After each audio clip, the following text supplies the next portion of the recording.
There we go. All right. So usually I do like an intro or whatever to the show, but since I've probably already done this by now, I'll just say joining me, the co-editor of Golden Goal. He also does play-by-play for Belmont University, which is a little private school down in the Nashville area. It's Wes Boling. How's it going? Great. Thanks for having me on. Excited that we're just a few days away now from being able to talk about actual soccer games. Yeah, I know. Bethlehem that have their first on Saturday against a UPS NPSL team, FC Motown. So I'm definitely it's preseason season It this is. weekend. And So I'm terribly yeah, excited. here in Nashville, there's been so much talk about MLS expansion. I think a lot of people are just waking up to the fact that there's going to be a team to support now within the week. They don't have to wait for the MLS. And I think a lot of people are very excited about that here. Yeah, I was gonna say we get the question a lot on the show, and it's funny because we're not close to those teams, I guess, in a way, but it's always, well, do you think they're going to replicate what FC Cincinnati did, or, are they going to try to be more like a Red Bull 2 or whatever? And you guys are in a weird spot because we already know that you're going to be in MLS, and like this is just kind of a trial almost for these guys. And I feel like your roster in a way has kind of been built for that. It has been. It's the same ownership group that owns this team that's going to own the MLS squad. And so I think they understand the need to ramp up pretty quickly that soccer fan base in Nashville. You see 50,000 plus attend a Tottenham Hotspur Manchester City friendly at the Nissan Stadium. Probably not shocking because those two are marquee brands, but they're using that, and they're using really pretty significant investment in high quality players, I think, to build a winner right away. At least that's what they're hoping they're going to be able to do. Now, there are some obvious differences between Nashville and Cincinnati. Cincy being able to play on a college campus and draw that crowd in right in the heart of the city at Nippert Stadium. I mean, my gosh, I don't know that you're going to see a 40,000 person crowd, even if Nashville were to play at Nissan Stadium. But I think the Atlanta United friendly coming up Saturday is sold out. That's the first step. And they're looking, Evan, to set the record for season ticket sales in an inaugural year with 6,200. They're close to doing that. So I think that interest really here in Nashville. Right on, right on. Yeah, no. So I kind of got a little bit ahead of myself in terms of the roster, but let's talk about the team. So obviously your first year in USL, which I like to ask people, is this one. So kind of the tell us about your last couple of years thing is a little irrelevant. Winless, but maybe talk about you guys have a proven coach both domestically and abroad, and then you're bringing in some pretty good players. So I don't know where you want to start, but feel free to pick an angle and attack it. Sure. And the overall theme, I think, is experience, both on the sidelines and on the pitch. Gary Smith won the 2010 MLS Cup with Colorado, well known for that. He went to England, coached Stevenage for about a year and a half, actually drew with Spurs in the FA Cup before losing the return match there at White Hart Lane. So he's got pedigree, but I think more importantly for this team, he has connections here in the U.S. He also led Atlanta Silverbacks for a while, and he's brought in a lot of players that have played for him before, both at Colorado, even in Stevenage, and down in Atlanta. And so I think that veteran presence and that familiarity is probably an advantage as this team assembles an expansion roster. I mean, we were at camp last Thursday, and there's a lot of that gelling that has to happen. It's going to take a few games. May not be real pretty against Atlanta United this Saturday. But I think they're leveraging Smith's experience, but also the experience of some of these players. There are 4 who have MLS experience. There are a bunch, as I mentioned, who have played for Smith before. I think what you're going to see is a 5-3-2 formation, pretty defense heavy. And as they gain chemistry, they're going to try to increase the finesse of their attack as the year goes on. Yeah, and some other guys that have USL experience too, which I think helps. Maybe not so much in the long term. I'm not sure. Like if Matt Pickens, which I think is just an age thing, is going to be around for a long time. But I mean, Rapapa Mensah is a name that pops out that I completely forgot about until today when you sent over the notes. He was probably one of the only bright spots on a pretty bad Harrisburg team.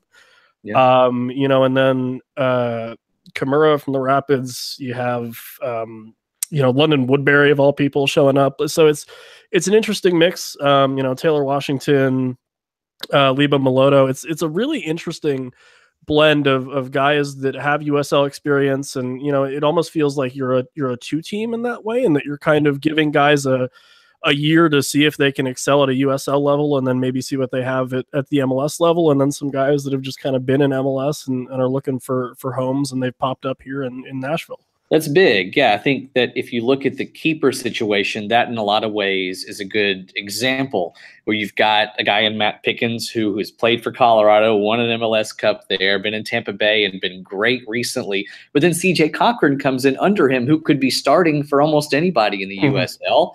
Gary Smith calls them both first choice keepers, and I think you'll see some good rotation there. Cochran, great with OKC, won a big playoff game for them this past year. I think he's probably your keeper of the future, but Pickens is there to lead him. And you see that at a lot of other positions too. You know, Kosuke Kimura is going to be at right back, but when I was at practice, he was sitting there with Taylor Washington coaching him up. Kimura's going to be a coach most likely when he retires. That's why he went to Tulsa. And so I think having that leadership there from him and a guy like Justin Davis, who played in Minnesota last year, and he was very open with us when we asked him. He's disappointed with how last year only featured in a few matches. So he's looking to work his way back up, but can provide that valuable leadership. So those guys you mentioned, I think all over the pitch, you've got leadership, but you've got young talent that you're bringing up. And yeah, you're right. I think some of these players are auditioning for a future MLS role. Now, that may be in 3 years, so it may not even be in Nashville, but they're trying to make their mark. And I think having that leadership around them is a big asset for this team. Yeah, you know, even for the MLS 2 teams, like your Red Bull, your Bethlehem, you know, Swope Park, that perform well in USL and also who, you know, develop players at a really high rate. That's kind of their key, really, is, you know, obviously they have great coaching staffs and they have a really good academy to build off of, but, you know, more than that, it's the guys on the field that are a little bit older that can kind of give them the sense of professionalism and help them with travel and things like that. So, oh man, where do we go from here? That being said, you know, maybe some predictions for 2018. I know you say that the club needs about 46 points to make the playoffs, which sounds about right. Yeah, we did a piece on that. We kind of dug into the numbers. My colleague Glenn Judah over at Golden Goal did, and he looked at what teams did last year, and Bethlehem was the template for that. They finished 8th. Hey. They hit 46. There's an expanded field now, so around 46, but maybe a few more. I think as I look at this team, of course, it's so hard to make a prediction about a brand new roster. I would say there may be some early challenges for the squad just gelling, but I think the talent is there, the leadership is there to put together a team that's going to compete for top 3 or 4 in the Eastern Conference. I predict something around 15, 12, and 7. If I'm just throwing something out, that'd be 55 points, maybe 14, 13, and 7, something in that range. I think that they're going to be able to take advantage of the weaker bottom part of the East. But then I think they're going to be able to contend with guys like Louisville, Tampa Bay, Cincinnati. Of note, their schedule is one of the toughest in the league. Each Eastern Conference team plays 4 teams 3 different times. Nashville gets Louisville, Cincinnati, Charlotte, and ATL 2, which I think is, we all agree, going to be pretty loaded with Atlanta prospects. It really is going to be, how do they do in those games against those 3-time opponents? And I think while they may struggle early, I think they're going to have some success down the stretch. You know, basically a baptism by fire almost, you know, or one of those, maybe the rest of the USL went, well, if they're leaving us in a couple years anyway, why don't we just throw everything we have at them? You know, but in a way, I think that helps because, you know, it's nice being able to play, you know, just that many games and have a full schedule and, you know, get a full season under your belt, because there's a lot of guys and a couple teams, even, you know, now with the NASL news, that might not get to do that. But at the same time, you know, developing players is at its best when you're away at Cincinnati or away at Louisville, who don't lose there, you know. You know, is there anybody that you're kind of worried about, or maybe some of the younger guys who you're excited about maybe getting those opportunities or getting more opportunities or better opportunities in Nashville and they got, you know, elsewhere in the league? I think the storyline that I'm following more than anything else is how some of those young guys can come along quickly. You know, Washington, we mentioned a minute ago, a proven guy at another spot in the league, but he's learning from Justin Davis and Kosuke Kimura. So how can he up his game to their level? You know, a guy like Woodbury, who somehow was sitting around, as you referred to earlier, after playing 46 games in New England the past couple of years. You know, his pride probably took a hit that he was sitting around. So how is he able to move forward? Incidentally, we talked to him Thursday, And you would think maybe as a former MLS guy, he would come across as too cool for school or too good for this. The contrary, the exact opposite. He said, I consider myself a younger player. I'm learning from these veterans as much as anybody. But the guy I think who really is an X factor and a big question mark, I think for me, is Mensah, and largely around him, how can Nashville formulate its attack? Experienced defense, but Mensah's 20. He's done some good things at this level, but he's on loan with an option to buy next year. And so he's going to have an opportunity to prove himself and become a cornerstone player in this franchise. I trust a guy like Lebo Moloto, who started up top for Swope in the USL Cup final at the number 10 role. He's going to give some chances to guys like Mensah and some of his teammates. How are they going to capitalize? That's the big question. Mm-hmm. Yeah, and that'll be interesting. You know, like I said, I think Rapapa Mensah, you know, he put on, I think he might have won USL Player of the Month at one point, or if not, he was nominated. You know, definitely a guy who has that kind of raw ability or skill to go out and make plays and score goals and, you know, kind of be that impact player for teams. But I think, you know, the talent that he has around him now is a lot better, you know, with all respect to Penn FC or Harrisburg at the time. I think a lot of the guys around him are a lot better than, you know, the guys that have been around him. So it'll be interesting to see now with kind of a, I don't know, more of a toolkit to play with in a way, you know, if he can produce at the same level, or, you know, maybe if he gets a little bit of nerves and some jitters and maybe kind of falls off for a little bit, or, you know, like you said, and I think like a lot of teams are just figuring out, we're in the first week or two of practices. A lot of it's chemistry right now, even for teams that have existed before, you know? Yeah. So, yeah, and then maybe some of the rivalries. I know you mentioned a couple of big teams in there that you're playing often, and those usually lend themselves well to starting some rivalries and getting some chippiness on the field. And I know everyone is going to compare you to Cincinnati, of course.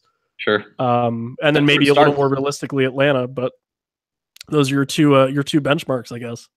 I think they are. I think Cincy's where it starts, certainly, and maybe ends with rivalries. I'm still learning how much you can learn from Twitter banter because the Cincy fans, Nashville fans have been getting after each other. Yeah, and it's still you know, Cincy's saying, "Hey, we sold out a freaking college football stadium, and you guys get the bid before us. You don't even have fans." That's what they've said, and Nashville said, hey, just wait. So I think there may be some resentment from Cincy. It could be short-lived by the time the season starts if they get awarded an expansion team. But either way, they're going to probably come in the same year. And so, yeah, it's going to be really interesting to see how those two build. And Cincy's already, of course, built so wonderfully. So that's going to be a rivalry. I would expect Atlanta to be another one, of course, as you mentioned, but more of a cordial rivalry. The United fans have been very supportive of Nashville.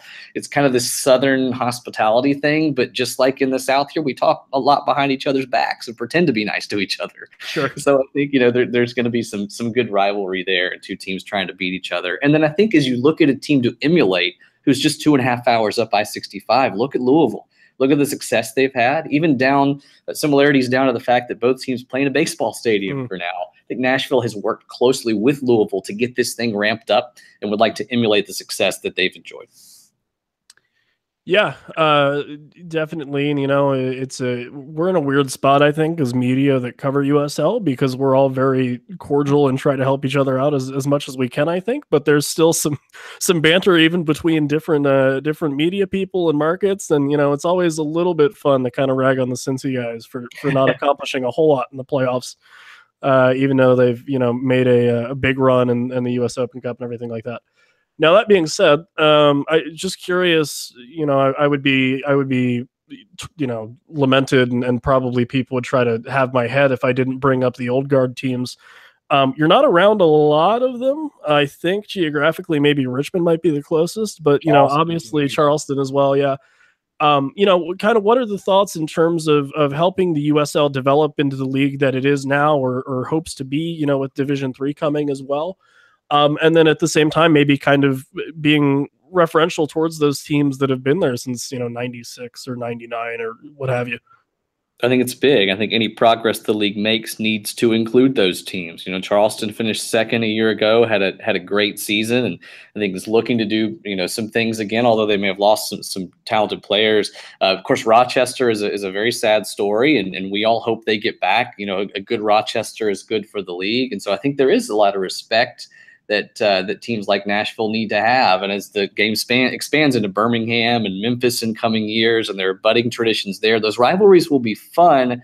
But hopefully they raise the game for the whole league. And I think, too, the fact that MLS World is going to be watching a little more closely, not just their second teams, but also people like Nashville and maybe Cincinnati, maybe even still Sacramento, is only going to be good for the league. More eyeballs are going to be on that as Atlanta fans and Columbus fans for now are going to be looking at nearby teams and saying, how are things progressing there? So I think it's big. It's a great combination of old and new, but hopefully the rising tide lifts all boats. I think you've seen that as the USL expands its profile. Yeah, for sure. And I think, especially with other teams, I know DC United, I think, is looking at bringing in a 2-team, or maybe looking to get more control over Richmond, or probably just going to end up bringing in a 2-team. It's been really interesting to see kind of MLS pay more attention to USL. I think first it was Sean Coley that moved from Cincy to New York City. And then, even a couple days ago, Mark Anthony Kaye, who'd been rumored to be going to Los Angeles for like 2 weeks or something, finally had that deal finalized. So definitely agree with you there. And I think it's been really interesting and honestly, probably for the better as far as the player pool goes, both in terms of talent and, to be able to find homes for these guys. And I think, looking at people like, London Woodbury and Taylor Washington and Lebo Maloto and Rapapa Mensah, guys that now get to kind of do expansion team things again, or maybe for the first time, but just the fact that they're able to play soccer is huge, I'm sure. That being said, I guess ideally, who are you worried about in terms of early on in the season, or just in the Eastern Conference in general? And then, is there any, maybe dark horse chances that you guys think there's some upsets to be had and things like that? I'm asking you this in February, which is great because we'll look at this in like 2 months and we'll be completely wrong. But I don't put money on sporting events because I would inevitably lose it. I think I know enough to be dangerous, and I get it wrong. Having said that, right. I think there are 6 games that are going to define Nashville's season. And we can talk about teams like Tampa Bay, who look really good after the addition of some key Rochester talent and Flemings and Groff. We can talk about Charlotte. We can talk about a lot of these teams. But I think it's those 3 games against Louisville and the 3 games against Cincinnati that will ultimately tell the story of Nashville's season. They open the season at Louisville. They close the season hosting Cincinnati. So those 2 are particularly big to bookend the campaign. But if Nashville can win 3 of those games, maybe draw 1 or 2 of them and only lose 1 or 2, I think you're looking at a team that we know is going to be able to compete with the rest of the league. And I think if they struggle against those stalwarts, number one, it's going to be a hit to their pride a little bit because they want to compete with those cities. But number 2, I would say it's a barometer that indicates they might also struggle against a loaded Tampa Bay team, or, a strong Charlotte squad, or Red Bulls too, which always seems to make some noise. So that's the key. Other teams, I've mentioned Tampa Bay 3 times now. I think everybody believes they're going to be really solid this year. We'll see if somebody like an Ottawa or a Richmond can put things together and do something a little better. I think, though, one thing I want to make clear, whoever Nashville beats this year, I don't think I would consider it an upset. Maybe a surprise because it's their first year, but this is going to be an experienced, stocked team that I think can compete right away if they can get their chemistry together, and I think will compete and ultimately find itself in the top 4 or 5 in the East. And then just kind of the last general league question I have: what are kind of the feelings for either yourself or maybe just kind of the fan base in Nashville about the 2 teams that you guys are going to be playing, or even, the MLS 1.5. So your Bethlehems, your Red Bull 2s, your, not Orlando City B, but, kind of those MLS 2, or, to use the negative term, the reserve teams, where you could have, a week where it's a bunch of teenagers from the academy, or you have a week where it's, 7 or 8 MLS guys coming down and getting minutes. Is there any part of you or the fan base down there that's a little bit resentful or apprehensive, or do you think that's kind of a nice way to maybe see how these guys stack up against some MLS, quality talent? I think it's really intriguing. And as a soccer website that's catering not just to the casual fan, but also to the more diehard, at Golden Goal, we're excited because it's going to give us a chance to take a look at some of these guys who very well may be hated players down the road for Nashville fans at the MLS level. So, we'll treat it like going to a single A or double A baseball game. Take some good notes on all these guys, knowing that a lot of them aren't going to pan out, but those few that do, you'll be able to say, hey, I watched him play at First Tennessee Park 3 years ago, and now we hate him and we scream chants at him. And I think that's going to be a fun element for us to sell to our audience. The more casual entry-level fans may not care as much about that. But for us, I think it's going to be a chance to take a deep dive into these prospect programs. That is the correct answer. Thank you. You said single A, double A baseball. I usually always compare it just because of the region I'm in, and and not that there's not minor league baseball around here, but I think if you mentioned the Flyers and the Phantoms or the Hershey Bears and the Washington Capitals, to get way off track, then people always kind of go, oh, well, that makes sense. Anyway, Wes, is there any kind of hook or something that would maybe get someone, if they're listening to, God forbid, the USL show for the first time, or you yourself for the first time, and they're like, I don't know about this Nashville thing. What's the hook to get them into the venue, other than a really smart logo? So it's going to be a great game day experience. If you're in Nashville, come check it out. The stadium is located downtown, just a couple blocks from really the heart of downtown Nashville. So you can hit the honky tonks, take a free shuttle over to the game, and then go back to the honky tonks. It's going to be, I think, a really vibrant atmosphere. I will say, because they're likely going to set a season ticket record for a first-year team, if you're thinking about going, as soon as those single-game tickets open up, go ahead and hop on them. The Nashville Predators are located downtown. We see tons of fans from Chicago, Detroit, Pittsburgh coming down for the weekend and making a weekend of it. I think we're going to see that trend with Nashville SC as well. So you want to watch some former MLS guys playing for a former MLS coach, and then eat some hot chicken and drink some good Southern beer. That all is going to be available for Nashville. I will give a shameless hook to our blog too. Please. NashvilleGoldandGold.com. We're two retired journalists now doing other things, and this is the way for us to scratch our itch. No ads, none of that stuff. We're just having fun digging deep into this team and telling the story of soccer's growth in Nashville. And in doing so, we're going to take a lot of looks around the league too, and talk about some of the other teams, especially in the East. So love it if you gave us a visit at NashvilleGoldandGold.com. Yeah, definitely. Check those guys out. It's kind of funny because and I'll blow most of our cover. A lot of us covering the Eastern Conference, or a lot of the guys in the podcast, are people, I guess, to be really self-deprecating, pretending to be journalists with other day jobs. And you guys are kind of the opposite, in that you were journalists that now have other day jobs. So yeah, definitely a welcome addition to the USL. Wes, appreciate you being on a weird short notice kind of thing. Glad we could carve some time out. But yeah, definitely go check out Nashville. I'm really excited to see what you guys have to bring to the table, besides what Taylor Washington, coming back up, and that'll be nice to see him again. But yeah, appreciate having you on. Definitely welcome back whenever you want. I know, times and stuff don't make that super possible at 10 p.m. But regardless, and thanks for taking some time and previewing Nashville for us. Hey, and you guys follow us on Twitter at Golden Goal Nash, and let us know when you're going to be in town. We'll get you a Yazoo Pale Ale and a little hot chicken. So thanks a lot, Evan. Keep up the good work. Hey, thanks, Wes. Yeah, awesome. Appreciate it. Yeah, thanks for the opportunity. No worries. Yeah, no, it's if you need any references for Eastern Conference teams, I can besides Ontario, but I'm working on that too. Let me know, and I can help you out, or if you need anything for Bethlehem, feel free to reach out. Thanks. I will do some in-depth previews as the season approaches, and that'll be really helpful to have those connections. So thank you. Yeah, no worries. It's one of those things where it's really hard to just kind of start doing it independently, and I figure helping people out is going to be a lot better than just kind of throwing them in the deep end and saying, there you go. We followed a lot of those blogs, but man, we still are trying to get to know the lay of the land. So that's a big help.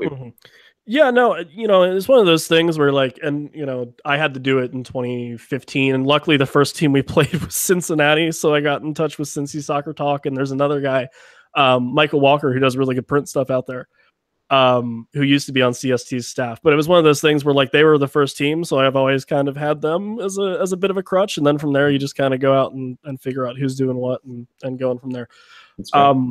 Yeah, anyway, I'll leave you to it. Literally, once I hit stop broadcast, it'll kick us both out. So okay, definitely appreciate it. Again, tomorrow morning this will be up. I'll let you know. It'll drive. You'll see it. It'll be right. Yeah, we'll be following. Thanks. Awesome. Appreciate it, Wes. Take care. Yeah, you too. Later.